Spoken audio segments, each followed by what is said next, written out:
Hello guys! So ani ata mag voice over ta aning akong gamay nga video. Dinhi aday mi magpamilya ang Team Choklin nang harvest sa among inangkon nga apulan.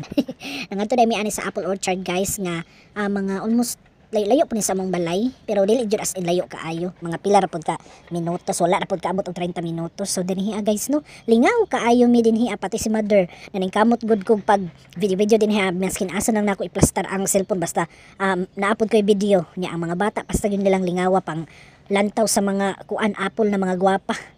Nagtagbo sila tan-aw niya ang isa wa nakaagwanta gikit-kit na.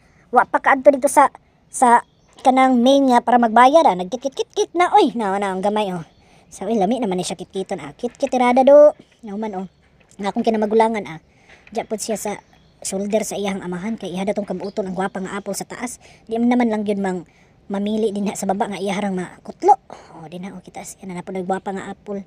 Ay, naku, lingaw kayo siya guys. Apple picking. Lingaw, labi nagnaamoy mga anak. Pa-experience og magkutlo-kutlo. Pati po si Mother ani, paano ka-experience aning mangutlo og mga apple. Ang nakutlo raman sa una, mga kat pa usay sa silingan.